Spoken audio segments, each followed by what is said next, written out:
Welcome to The Explainer. We're all told that being wealthy is about one thing, right? The number of zeros in your bank account. Well, today, we're going to tear that idea down. Using some incredible insights from our source material, we're going to build a completely new and honestly a much better framework for what it means to live a truly rich life. So let's start with a question that might sting a little. What if that constant chase for more money is actually making you poorer? Seriously, we're all conditioned to chase that next promotion, that bigger salary. But what if in that race, you're sacrificing your health, your relationships, your peace of mind, the very things that make life worth living? You know who really gets this? Warren Buffett. I mean, the guy knows a thing or two about money. And his take is just powerful. He said, if you get to my age and nobody thinks well of you, I don't care how big your bank account is, your life is a disaster. Wow, that just cuts right through the noise, doesn't it? A life that's rich in money but totally poor in connection, well, that's no victory at all. So yeah, the old definition of wealth is broken. It's flawed because it treats wealth like some far-off destination, a number you have to hit. And that means you can never really feel wealthy right now. So instead, we're going to explore a much more complete, a more holistic framework based on the amazing work of Suhail Bloom, the 5 types of wealth. And the best part? This approach lets you start building a rich life today. Not someday, but today. Okay, let's dive into the very first and maybe the most fundamental pillar of them all, time. It is the one resource you can never, ever get back, and it's the foundation for literally everything else. Now, time wealth isn't about having more hours in the day. We all get the same 24. It's about having control over the hours you do have.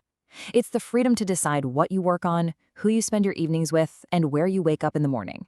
This is the difference between living a life by design versus a life lived by default, which, let's be honest, is the root cause of so much of the burnout we see all around us. So how do you actually build this time wealth? Well, it really boils down to 3 key things. First up is awareness. Truly, deeply understanding that your time here is limited. It's not a renewable resource. Second is attention. In a world that is designed to distract you, learning to focus on what actually matters is a superpower. And finally, control. Gaining the ability to consciously direct your own time and energy, instead of just letting your inbox or other people's priorities run your day. All right, next up, let's talk about 2 pillars that are so deeply connected: the wealth we find in our relationships with other people and the wealth we build inside our own minds. Social wealth has nothing to do with the number of followers you have or contacts in your phone. It's all about the strength of your connections. It's about having those people in your corner who you can call at 3 a.m., who push you to be better, and who you do anything for in return. It's that incredible sense of belonging you get from a real community. And look, this isn't just some nice, fluffy idea. This is backed by some serious science. A landmark study from Harvard that followed people for over 85 years, that's a long time, found that the single greatest predictor of your health and happiness in old age wasn't your income or your cholesterol levels. It was the quality of your relationships. In fact, they found that being lonely can be as physically damaging as smoking. Just let that sink in. Investing in your relationships might just be the best health investment you ever make.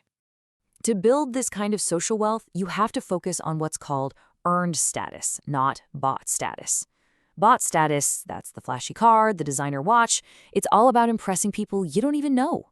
But earned status, that's the good stuff.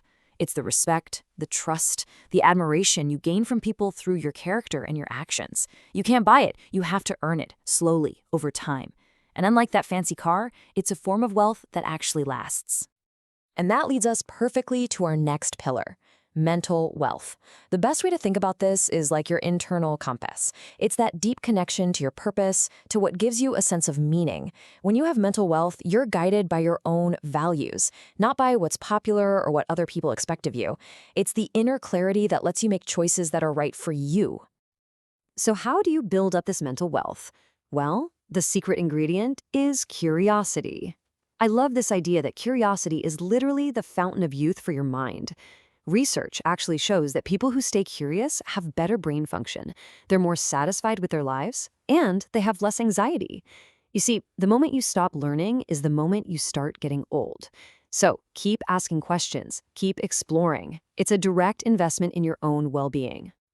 All right, we're about to get into the final two pillars, and these are the ones that really support everything else. By the way, if you're finding value in this explainer, please subscribe to our channel for more videos like this. It really does help us out a ton. Okay, let's get into the two pillars that power everything else we've talked about, your physical health and your financial resources. I want you to really think about this question. I mean, close your eyes and picture it. It's your 80th birthday party. Are you out there on the dance floor, laughing and having the time of your life? Or are you stuck watching from a chair on the sidelines? That right there is what physical wealth is all about. It's not about six-pack abs. It's about having the energy and vitality to fully show up for your own life. The habits you build today are literally deciding your future. Now, the formula for physical wealth is pretty simple, though not always easy to follow.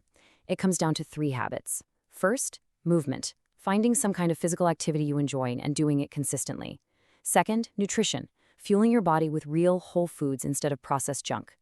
And third, the pillar we all seem to neglect, recovery, getting enough high-quality sleep so your body can actually repair and recharge. And now for the pillar that gets all the attention, financial wealth. But here is the single most important mindset shift you need to make. Money is not the goal. It's a tool. That's it. Its only real purpose is to support the other 4 pillars. It's a tool to buy you more time, to create amazing experiences with the people you love, and to reduce stress so you can focus on your health and purpose. The math of financial wealth is easy, right? It's just your assets, what you own, minus your liabilities, what you owe. The goal is to make that gap bigger. But here's the real secret, the part nobody talks about. Financial wealth isn't just about accumulating more. It's about defining what enough means to you. Because if your desires are always growing faster than your income, you will never feel wealthy. There's this incredible story about Joseph Heller, the author of Catch-22, that illustrates this perfectly. He was at a billionaire's party, and someone pointed out that the billionaire host had made more money in one day than Heller's classic book had made in its entire history. Heller's response was pure genius. He said, "I've got something that he can never have, the knowledge that I've got enough." True freedom isn't about having more. It's about knowing when you have enough. Okay, so we've got our 5 pillars. Awesome. But the big question is, how on earth do you pursue all of them at once without sacrificing one for another? Let's talk about a really practical strategy for building a balanced portfolio of wealth. We all know how to set goals, right? It's about what you want to achieve, but there's a much more powerful idea, inspired by the legendary investor Charlie Munger, and it's called setting anti-goals, figuring out what you desperately want to avoid. Think of it this way. Your goal is the destination you're driving toward. Your anti-goal is the big ditch on the side of the road you need to stay away from. So your goal might be, I want to be financially independent, but your anti-goal is, I want to avoid destroying my health and my family relationships to get there. So how do you do this? It's a simple 3-step process. First, identify the absolute worst possible outcomes of chasing your goal. Second, get brutally honest and figure out what specific actions could lead you straight to those terrible outcomes. And third, this one is huge, define your Pyrrhic victory. That's where you win the battle but lose the war. You know, like getting that huge promotion, but the cost is your health because of chronic stress and no sleep. That's a Pyrrhic victory, and defining it helps you avoid it. And that right there is the key takeaway of this entire framework. A truly rich life is a balanced life. You can't just be a billionaire with no friends and terrible health and call that a win. It's a holistic system. All 5 pillars are interconnected. Your physical health impacts your career. Your finances impact your free time. Your relationships impact your mental state. It's all one big, beautiful system. So you now have the complete framework for building a genuinely richer life. The only question left is, what are you going to do with it? You don't have to change everything overnight. Just pick one area. Which type of wealth will you start investing in, starting today? Because that journey to a truly rich life, it all starts with that one small step.